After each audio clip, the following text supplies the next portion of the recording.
Star Wars Hunters, the new Star Wars mobile and Switch game, has been released after years of soft launches and delays, and actually, I enjoy it. This is an unreserved enjoyment, so we'll get to that in a second, but basically, I'm a fan of the genre that this game exists within, multiplayer online battle arenas or arena shooters. I've seen a lot of comparisons, especially when I'm streaming, where people will come and dismissively call it Fortnite, but that is not what the game is. Visually, I understand the comparison, and really the comparison here is Overwatch. At its core, the game is a 4-on-4 shooter where you pick different characters and each character has their own ability set. It's a pretty big and popular genre, but if it's not one that you've played before, then Overwatch is probably the biggest point of comparison. I like Hunters for a lot of the same reasons that Star Wars Squadrons really appealed to me. It's a team-based game with a lot of variety in the roles that you're able to play and the characters you're able to use, and there's different ways to show mastery over those characters. For example, my favorite character to use right now is a Rhodian support character named Skora. She doesn't have the highest damage output, but she has a lot of healing, and she's super mobile, so you can do a lot to help your team that way.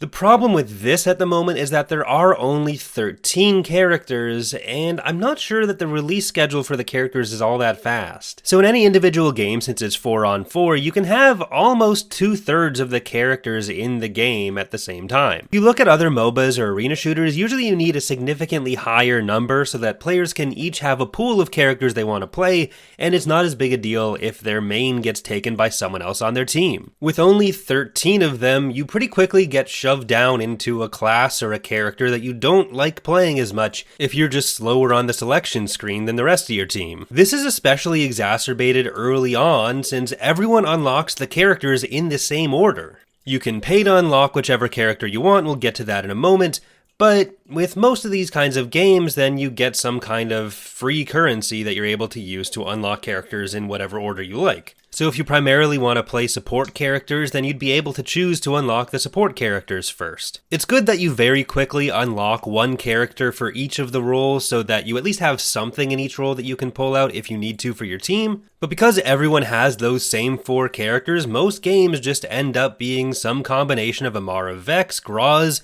Zaina, and Sentinel. The higher level you get, the more you're playing with other people who have probably either paid to unlock someone or gone farther down the Hunter's path to unlock other characters, so you get a bit more variety, but especially for people getting their first impressions of the game, it's gonna be a lot more repetitive, and that's not gonna be a great way to build a player base. I'm also not sure if that means that any future characters get appended to the end of that Hunter's path, and the speed at which you unlock characters gets quite slow as you're going through even the limited amount that are there now. As someone who has played a lot of League of Legends in my life, it does take a long time to unlock every character in League, but you mostly don't want to, and you can choose which ones you unlock at any given time. This is true regardless of whether you're paying for them with actual money or you're using freely earned in-game currency. I really don't have a problem with microtransactions in games when they don't impact the power you're playing with, and even the ability to unlock characters for money doesn't bother me that much as long as there are freely available ways to get them. This structure of the Hunter's Path I do think goes too far towards the more predatory methods that a lot of these freemium games use. And there is one character already, Aaron Tall, who you can only get by spending money on the Arena Pass. The game's menus are also a confusing mess of different unlocks and rewards. And all of that is a little disappointing because I do genuinely really enjoy playing this game. We played for several hours in a group on the usual Thursday stream, and especially if you're able to get people together like that and have a group running, it's a lot of fun. Over the course of the night, we were all trying different characters and settling on different ones that we each liked for different reasons. Adjusting as the meta changes through different patches is one of the fun challenges in this kind of game to me. We're still low-level characters, but we found that having 2 supports running around and healing a tank while a damage character just went wherever else on the map they needed to be was pretty effective. And there's enough skill expression everywhere that we felt like there were moments that we did something really cool, or other moments where we'd lose, particularly in map control games where we just knew we got completely outplayed strategically. I've wanted a highly cooperatively based multiplayer game like this in Star Wars for a while, and I thought we had it with Squadrons, but unfortunately that game was more niche and lacked live service. The fact that this is a mobile game will turn off a lot of people, as will the freemium nature, and I understand that, but for me personally,